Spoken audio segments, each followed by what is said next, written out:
Hello everyone, welcome to my channel. आज हम इस वीडियो में ऑर्गेनिक केमिस्ट्री का एक इंपॉर्टेंट नेचुरल प्रोडक्ट सिट्रल के बारे में डिटेल में डिस्कस करेंगे। Citral R37 dimethyl 2,6 octadienal is either a pair or a mixture of terpenoids with the molecular formula C10H16O। तो ये है बेसिक डेफिनेशन सिट्रल का। सो सिट्रल्स का जो केमिकल नेम है ये 37 डाइमिथाइल 2,6 ऑक्टाडाइनल है। बेसिकली इस डेफिनेशन में कहा गया है कि जो सिट्रल्स होते हैं ये टर्पिनॉइड्स के मिक्सर या पेयर से मिलकर बने होते हैं। हमने पिछले वीडियो में देखा है कि जितने भी नेचुरल प्रोडक्ट्स होते हैं इनको मेनली 4 क्लास में डिवाइड किया गया है: terpenoids, alkaloids, steroids and plant pigments. And ये जो सिट्रल्स है ये टर्पिनॉइड्स क्लास के अंतर्गत आता है।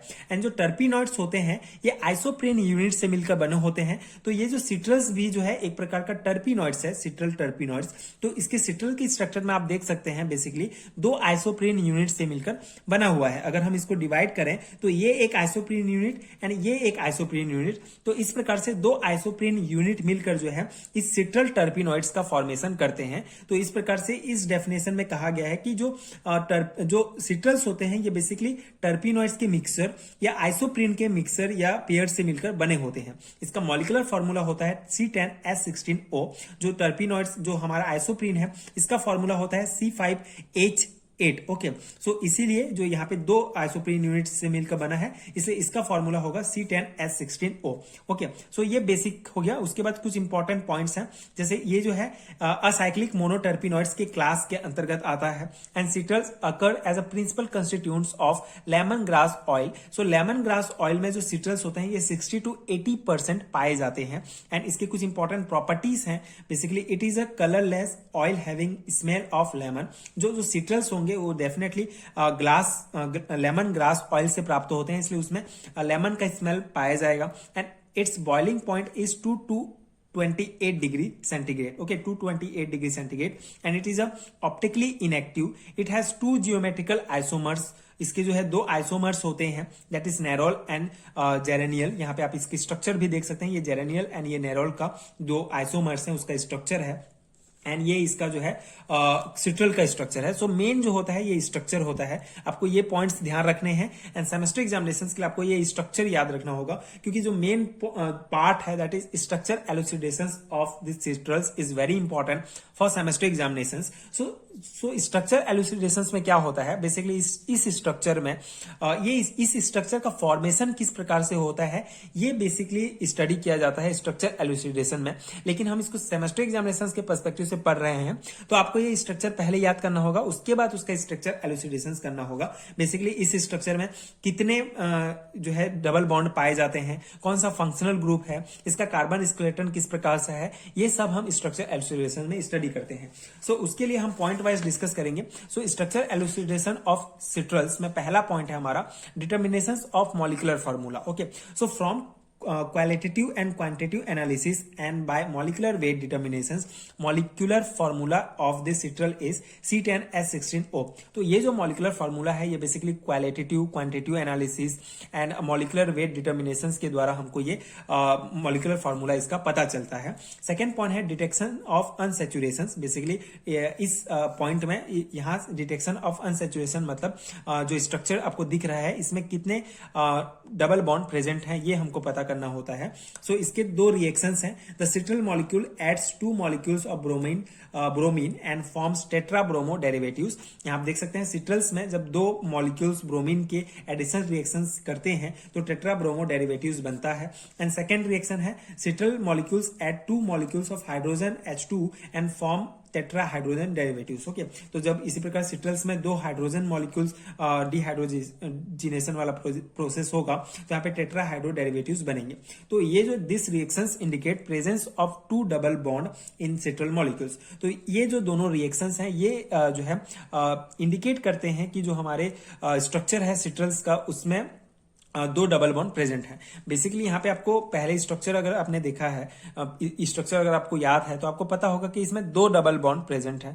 सो 2 डबल बॉन्ड जब इसमें आपको पता है कि 2 डबल बॉन्ड प्रेजेंट है तो आप इजीली ये रिएक्शंस लिख सकते हैं उसी के अकॉर्डिंग। जैसे कि अगर स्ट्रक्चर में दो डबल बॉन्ड प्रेजेंट है तो आप दो ब्रोमीन मॉलिक्यूल के साथ इसको रिएक्शंस कराएंगे। एंड अगर तीन अगर डबल बॉन्ड प्रेजेंट है स्ट्रक्चर में तो आपको तीन ब्रोमीन के साथ इसको रिएक्शन कराना होगा। तो इस प्रकार से डिटेक्शन ऑफ अनसैचुरेशन पार्ट में हमको ये दो इंपॉर्टेंट रिएक्शंस लिखने होंगे। उसके बाद थर्ड है nature of oxygen atoms. So citrals form oxime with hydroxy amines, जो NH2OH हाइड्रोक्सी एमाइंस है, इसके साथ सिट्रल्स जो है ऑक्साइम का फॉर्मेशन करता है। सिट्रल्स इसके साथ ऑक्साइम का फॉर्मेशन करेगा। इसी प्रकार जो कार्बोनिल कंपाउंड है ये भी हाइड्रोक्सिल एमाइंस के साथ जो है ऑक्सीम का फॉर्मेशन करते हैं। So this reaction present of carbonyl group in citrus. So ये जो रिएक्शंस है ये जो है इंडिकेट करता है कि जो हमारे स्ट्रक्चर है उसमें कार्बोनिल ग्रुप प्रेजेंट है। ओके, एंड फोर्थ पॉइंट है presence of open chain structure. Structure से ही आपको दिख रहा होगा ये ओपन चेन स्ट्रक्चर इसमें प्रेजेंट है, लेकिन उसको प्रूफ करने के लिए आपको ये पॉइंट्स लिखने होंगे। बेसिकली जो मॉलिक्यूलर फॉर्मूला है C10H16O, तो हमने अभी प्रूफ किया कि जो डबल बॉन्ड प्रेजेंट है, 2 डबल बॉन्ड प्रेजेंट है, इसलिए 4 हाइड्रोजन एटम्स और ऐड करने होंगे आपको। And the contain carbonyl group, तो इसके लिए 2 हाइड्रोजन एटम्स कार्बोनिल ग्रुप है। तो इसके पर the molecular formula of corresponding structure alkenes is C10H16, जो हमारा सिट्रल का फॉर्मूला है उसमें 4H एंड और 2H हम ऐड करेंगे, जिससे इसका फॉर्मूला C10H22 हो जाएगा, जो कि इस फॉर्मूला में फिट बैठेगा। ये जो फॉर्मूला है ये असाइक्लिक कंपाउंड्स के लिए ये फॉर्मूला यूज किया जाता है। तो इसी प्रकार अगर ये फॉर्मूला असाइक्लिक कंपाउंड्स के लिए यूज किया जाता है, एंड ये जो है जब इस फॉर्मूला में हम यहाँ पे रखेंगे CnNH2n की जगह जो यहाँ पे 10 रखेंगे तो इस प्रकार सेम आएगा। तो इसलिए general formula for parents hydrocarbon of acyclic terpenoids is CnH2n2, therefore citrals is acyclic in nature. Okay, so यहाँ पे जो जनरल फॉर्मूला होगा असाइक्लिक कंपाउंड्स के लिए वो सेम होगा इस फॉर्मूला से। तो इसीलिए यहाँ ये जो हमारा स्ट्रक्चर है सिट्रल का ये असाइक्लिक नेचर होगा।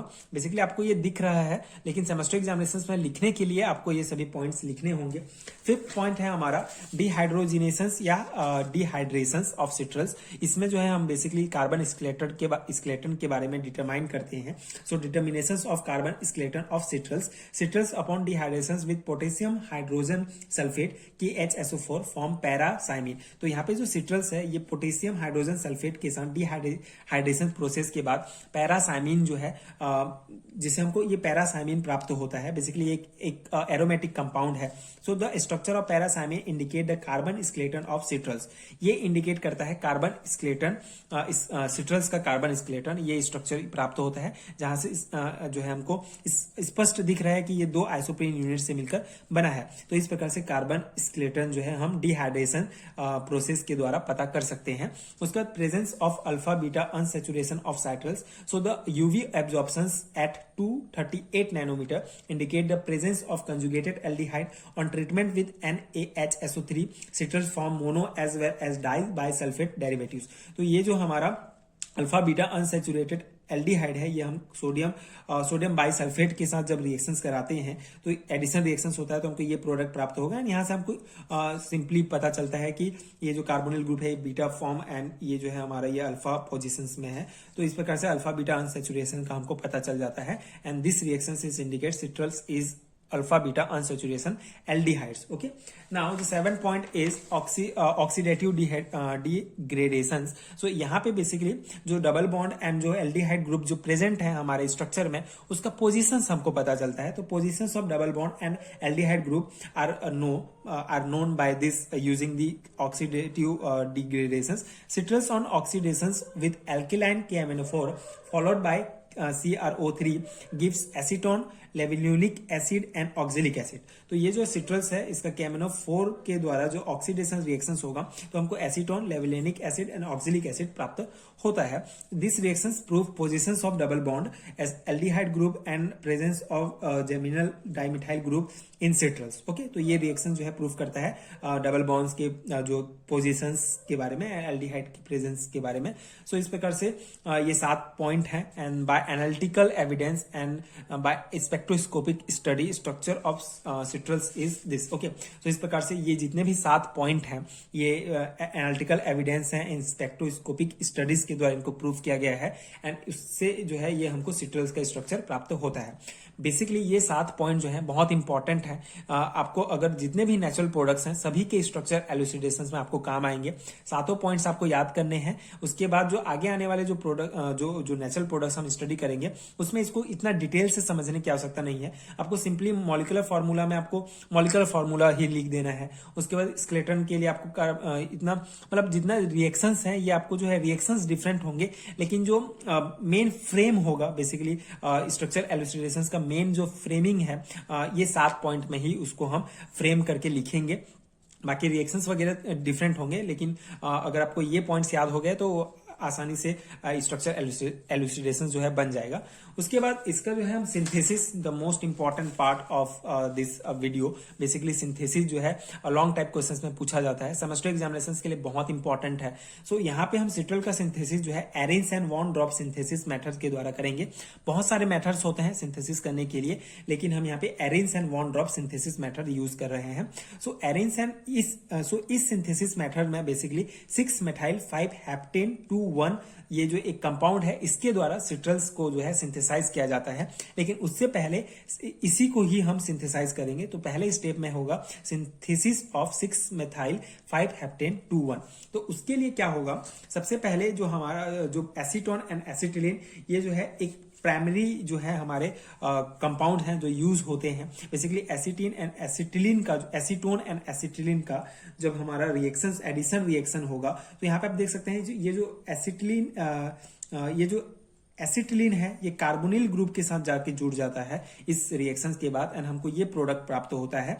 एंड उसके बाद पार्टीशन रिडक्शन रिएक्शन होगा जिसके बाद ये जो 3 बॉन्ड हैं ये बेसिकली टूट जाते हैं एंड ये डबल बॉन्ड में चेंज हो जाते हैं। हमको ये जो है प्रोडक्ट प्राप्त होता है, ये कंपाउंड मिलता है। उसके बाद इस कंपाउंड का जो है एलाइलिक रीअरेंजमेंट होगा जिसके बाद हमको ये प्रोडक्ट प्राप्त होगा एंड इस प्रोडक्ट के साथ जो होगा हमारा बेसिकली ट्रीटमेंट होगा with sodium derivatives of this ethyl acetoacetate. Okay, इसके sodium derivative of ethyl acetoacetate का जब इसके साथ रिएक्शन होगा तो हमको ये कंपाउंड प्राप्त होगा एंड फिर इस कंपाउंड का जो है हाइड्रोलाइसिस होगा जहां से ये एंड CO2 ये जो है माइनस हो जाएगा और हमको ये जो 6 मेथाइल 5 हेप्टोन 2,1 कंपाउंड जो है प्राप्त होगा। अब इसी कंपाउंड का यूज करके हम सिट्रल्स का जो है रिडक्शंस करेंगे। So synthesis of citral from 6 methyl 5 heptenone 2,1, उसके लिए ये जो ये है इसका हम रिएक्शंस कराएंगे एथॉक्सी एसिटिलीन मैग्नीशियम ब्रोमाइड के साथ,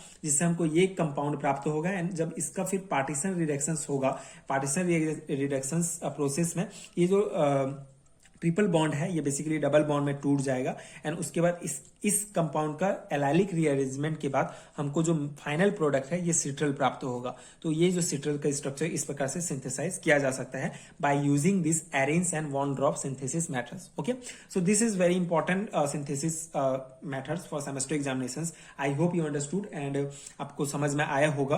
अब यहाँ पे इसका एप्लीकेशन पार्ट हम देख लेते हैं। बेसिकली इसके 2 इंपॉर्टेंट एप्लीकेशंस हैं used for synthesis of beta ionone required in perfume. Basically जो परफ्यूम्स में जो बीटा आयनन रिक्वायर्ड होते हैं उनको सिंथेसिस करने के लिए सिट्रल का यूज किया जाता है। एंड जो विटामिन ए है इसको सिंथेसिस करने के जो स्टार्टिंग मटेरियल है उसके रूप में जो है सिट्रल का यूज किया जाता है। तो ये 2 इंपॉर्टेंट एप्लीकेशन है, बस आपको ये याद रखने हैं जो कि काफी है। बेसिकली अगर इंडिविजुअल रूप से एप्लीकेशन पूछा जाता है तो 2 मार्क्स में पूछा जा सकता है एंड अगर लॉन्ग टाइप क्वेश्चन में आता है तो आप 2 एप्लीकेशन लिखेंगे तो भी इनफ होगा। मेनली जो है यहाँ पे इसका सिंथेसिस एंड स्ट्रक्चर एलुसिडेशन होता है। सो ये था सिट्रल्स के बारे में डिटेल एक्सप्लेनेशन। आई होप कि आपको समझ में आया होगा एंड ये नोट्स भी आपके एग्जाम पर्सपेक्टिव से हेल्पफुल हुए होंगे।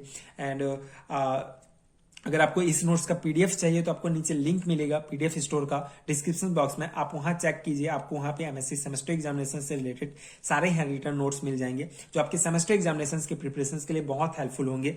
एंड अगर वीडियो हेल्पफुल हुआ होगा तो आगे की वीडियोस देखने के लिए प्लीज चैनल के साथ जुड़े रहिए। प्लीज सपोर्ट कीजिए, like share and subscribe to my channel and thank you so much for watching.